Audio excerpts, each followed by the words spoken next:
Alors salut à tous, aujourd'hui je vous présente cette magnifique RS4 B9. Elle est donc toute dernière génération d'Audi RS4. Je le fais avec énormément de regrets dans mon cœur, avec la mort dans l'âme, car elle n'est pas Grinardo et je ne peux donc pas faire de référence à la chanson du talentueux Jules en bande organisée où il dit RS4 Grinardo, bien sûr qu'ils m'ont raté.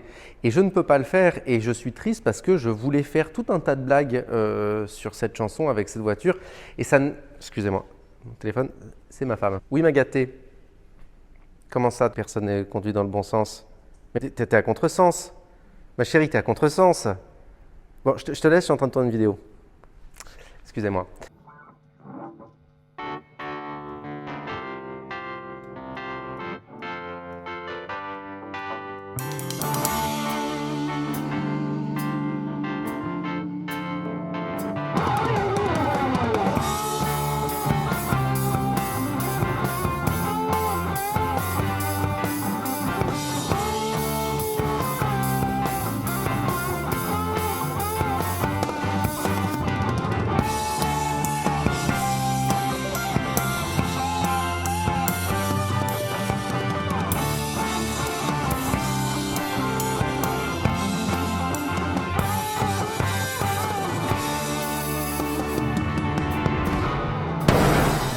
It's turning.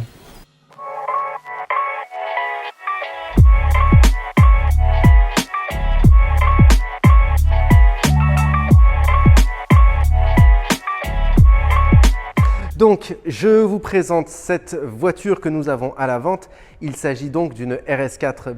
Quoi, ça te plaît? Voilà. Je vous présente donc cette RS4 4e génération. Je vais vous raconter un petit peu brièvement l'histoire de la section RS chez Audi pour ensuite vous présenter celle-ci en particulier. Alors, RS, qu'est-ce que ça veut dire? C'est de l'allemand, c'est l'abréviation allemande de Rennsport, qui veut dire ultra sportif pour nos amis germanophones. Nos amis allemands. Ce département a commencé au début des années 90 lorsque Porsche et Audi se sont associés pour créer ensemble une voiture fabuleuse et phénoménale qu'on appelle la Audi RS2 avec un 5 cylindres extraordinaire et voiture qui a lancé, on va dire, le département RS chez Audi qui s'est ensuite perpétué avec la RS4, la RS6, mais RS7, RS5, enfin, ils ont fait RS pour à peu près toutes les voitures, y compris RS3. Donc voilà. La première génération d'Audi RS4 est donc la génération B5. Les Audi RS4 B5 ont été produites à partir de 1999.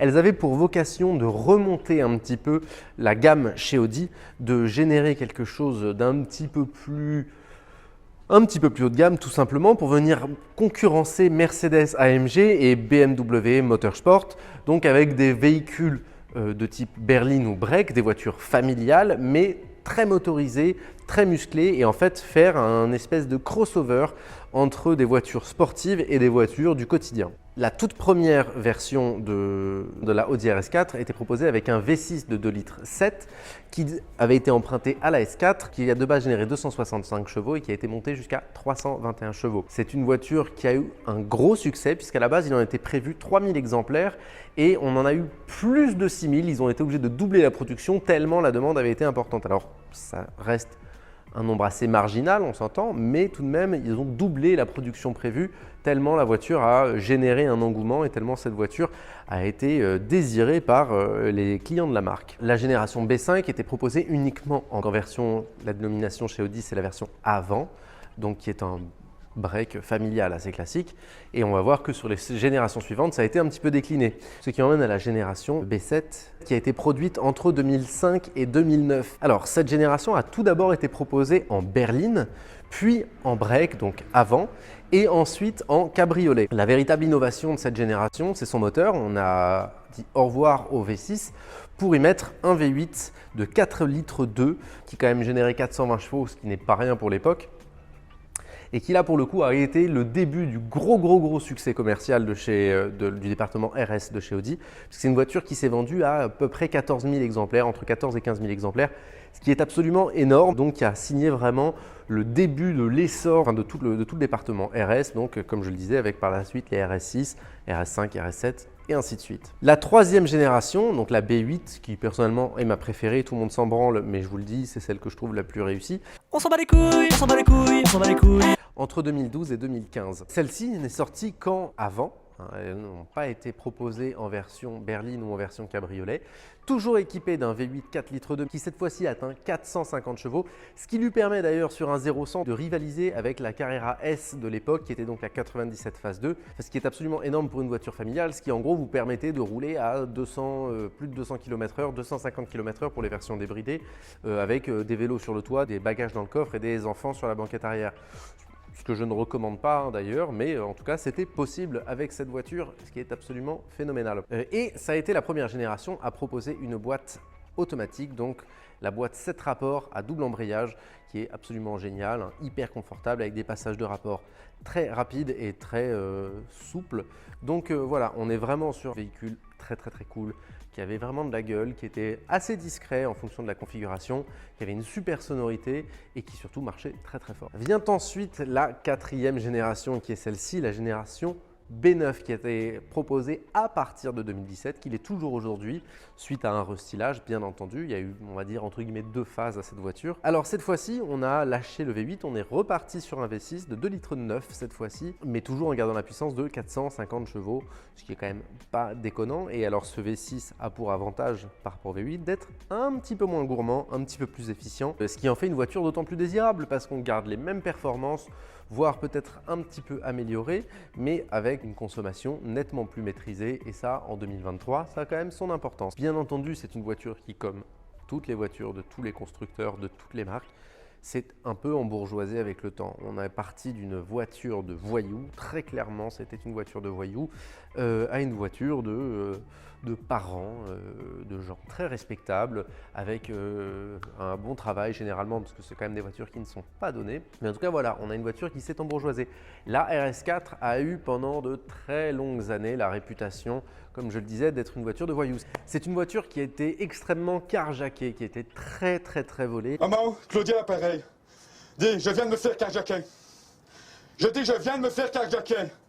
On a volé l'auto. Pour la simple et bonne raison que c'était un peu la voiture parfaite pour un voyou. Alors c'est une voiture qui a été très utilisée sur les GoFast, bien entendu, parce qu'elle permettait de mettre de gros chargements de marchandises illicites pour rouler extrêmement vite. Alors c'est quelque chose qui ne se pratique plus aujourd'hui, j'ai envie de dire tant mieux, mais en tout cas voilà, pendant des années, les voyous utilisaient des RS4 ou des RS6 pour faire des trajets à toute vitesse chargés en drogue ou autres marchandises illicites et pour passer les frontières sans se faire emmerder trop par la police qui n'arrivait pas à suivre bizarrement avec leur Mégane et leur Fiat Punto. Donc voilà, il y a aussi une petite rumeur sur cette voiture comme quoi elle était très utilisée pour les braquages parce que c'était une voiture qui était censée avoir la marche arrière la plus rapide du monde, qui était une voiture avec une marche arrière extrêmement rapide qui permettait donc de défoncer les vitrines et de repartir extrêmement rapidement en marche arrière.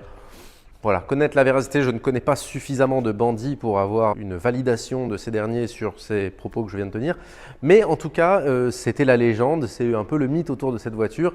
Et c'est ce qui fait que cette voiture est vachement appréciée par les footballeurs, les rappeurs, etc. pour son côté gangster, son côté un petit peu bad boy. Donc voilà, celle-ci est proposée dans une configuration assez sobre, on n'a pas tous les détails en noir, on a quand même de l'alu brossé, on a du gris, on est sur un gris Daytona qui est une couleur assez emblématique chez Audi, qu'on retrouve sur à peu près toutes les voitures de la gamme. Et celle-ci est très chic avec son intérieur noir, ses jantes Biton. Alors, avec la modernité vient de nouveaux équipements et c'est vrai qu'aujourd'hui on a des voitures qui sont suréquipées. Donc celle-ci, vous avez une voiture avec tout de même un tempérament assez sportif puisqu'on a un moteur très véloce, un châssis qui est très affûté. Ça s'inscrit en courbe de manière absolument extraordinaire, c'est très efficace, c'est assez étonnant quand on connaît la taille et le poids de la bête. Mais voilà, c'est vrai que sur des petits chemins, des petits cols montagneux, etc., c'est une voiture qui est redoutable et qui est un scalpel. Vraiment, j'insiste là-dessus, ça marche très fort. Alors, comme toutes les voitures aujourd'hui, et j'ai un peu l'impression de me répéter quand je dis ça, c'est des voitures qui ne proposent plus énormément de sensations, qui ne proposent plus énormément de sentiments, de rapidité, de vitesse et de plaisir de conduite. C'est devenu très aseptisé, mais toujours aussi efficace. Et alors, c'est aseptisé, donc c'est un peu embêtant pour le plaisir de conduite, mais ça rend la voiture extrêmement confortable. C'est un daily parfait, c'est une routière parfaite. On a tout le confort, on est très bien insonorisé, on a un équipement qui est à la pointe de la technologie avec le Virtual Cockpit qui est absolument somptueux, le volant multifonction. Vous avez les sièges F1 qui sont chauffants, massants. Vous avez le toit ouvrant panoramique. Enfin, c'est une voiture qui est très bien dotée et qui, du coup, finalement est assez parfaite parce qu'on a de quoi loger 5 personnes avec une belle quantité de bagages, avec un confort pour la route pour absolument tout le monde, que ce soit passager ou conducteur, et le tout avec une puissance extraordinaire et surtout une précision du châssis qui est époustouflante. Donc vraiment, c'est une voiture qui est proche de la perfection pour les amateurs de voitures rapides et confortables. Et en termes de finition, on a une voiture qui est très belle, très sobre, avec de l'alu brossé à l'intérieur, du cuir noir, des surpiqûres. On a toute cette nouvelle instrumentation qui est tactile, avec des pavés tactiles un peu partout. Ce grand écran central et encore une fois le Virtual Cockpit qui est modulable, qui permet d'avoir soit ses compteurs, soit son écran GPS, l'ordinateur de bord. Bref, on a vraiment tout à portée de doigt. Ça, c'est hyper appréciable, surtout pour les gens comme moi qui ont l'habitude de rouler dans des vieilles merguez. Donc là, c'est vraiment assez sympa d'avoir tout ça disponible sous la main pour cette voiture. Voilà, j'espère que cette vidéo vous aura plu. Cette voiture, elle est disponible dès maintenant, visible sur rendez-vous. N'hésitez pas à nous contacter, soit pour avoir des informations sur la voiture, soit tout simplement parce que vous avez envie de discuter ou je ne sais pas si ça va pas bien dans votre vie. On peut appeler Thibaut, moi ça m'intéresse pas trop, mais vous pouvez appeler Thibaut. N'hésitez pas à passer nous voir, à nous écrire, abonnez-vous à la chaîne, à notre page Instagram, partagez, faites-nous signe et puis d'ici là, je vous dis à la prochaine.